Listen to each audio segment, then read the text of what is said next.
You know, unfortunately, when we're fly fishing lakes, we don't get the surface activity that you see on rivers and streams. So when you do have trout rising on the surface on your favorite lake to Callibaetis mayflies, you want to be prepared. Let me show you one of my favorite Callibaetis dun patterns.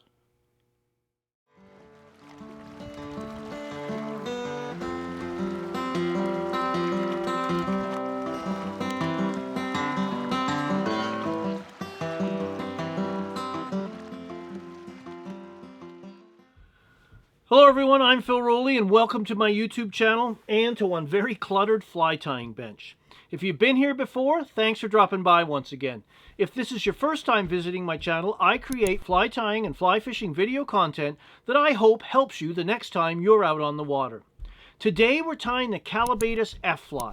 The F-Fly was originally designed as a teeny tiny midge imitation, an adult chironomid, but in larger sizes it also makes an excellent Callibaetis dun imitation, especially for fussy fish.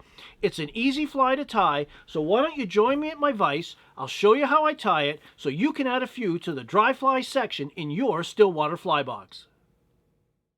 So let's tie one of my favorite Callibaetis dries, my variation of an F-Fly, Callibaetis style. So into the jaws of the vise, I've got a Daiichi 1170 dry fly hook in size 14. You tie these in 12s, 14s, 16s. I'm going to use some gray tying thread. We're just going to cover the shank with tying thread. About halfway down, pull down on that bobbin so it's under tension, and then snap that thread forward. We're using 8/0 in this situation.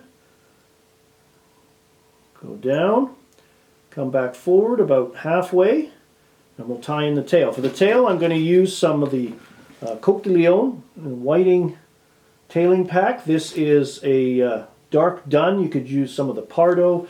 Doesn't really matter all that much. So you could use microfibbets or fivettes, whatever you want to call them, but this is an all-natural fly, so I'm just sticking with as much natural material as I can. So I'm going to take about half a dozen fibers off here. I'm just standing them perpendicular to the stem of the feather so the tips will align naturally, and we're going to tie a tail in that's about the shank length long.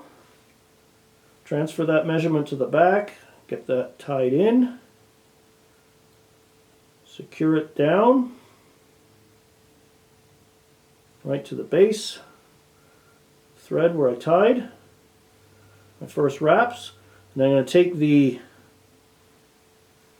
my thread and go under the tail a couple of times, and that'll just get those tails to stand up and splay out like that. Helps support the fly when it sits on the water. And then we're going to just come forward, trap those ends down.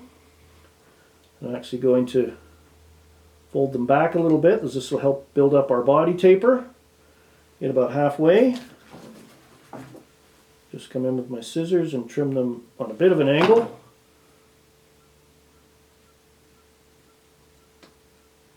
Get that tying thread right near the base of the tail.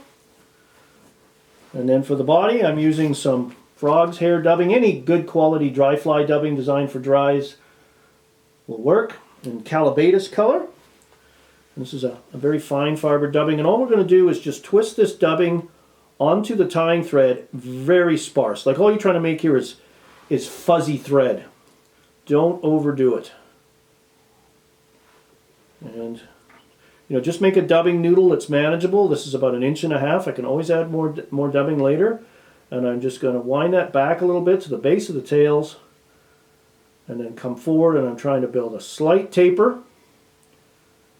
Callibaetis dun is kind of delicate. As I get near the front, I can overlap the wraps a little bit to build up a little bit more of a thorax area. That worked out rather well. Usually I end up too short or too much, but worked out perfectly. So I got a nice delicate little body. Again, in Callibaetis, you can also tie these in some Callibaetis colors are a bit of a gray olive. And what you'll find later in the season, the duns, because there's Callibaetis are capable of multiple hatches, multiple broods throughout the season. You're going to tie larger ones, like up in my neck of the woods in Canada. Our early season, our first generation is often as big as a size 12. The next generation would be a 14, and if you're lucky enough to get a third hatch in the season, they would be a 16. And generally, the coloration of the duns lightens as the season progresses. Early season, a dark-bodied fly absorbs and retains more heat, whereas in the warmer summer months when these bugs start to hatch, there'll be a lighter coloration because that'll reflect heat and they won't get dehydrated, because a dun cannot take in any water. Its mission in life is to transform into a spinner, and that spinner mates and lays eggs and carries on the generations. The adult phase is just for mating. So for the wing on this, I'm just using some CDC. That's what the F-Fly was famous for. I've got 3 plumes here for this 14. I'm just going to extend those back. A couple of wraps on top, like so. And then I like to lift them up and place additional wraps to stand them up like this. I'm going to then,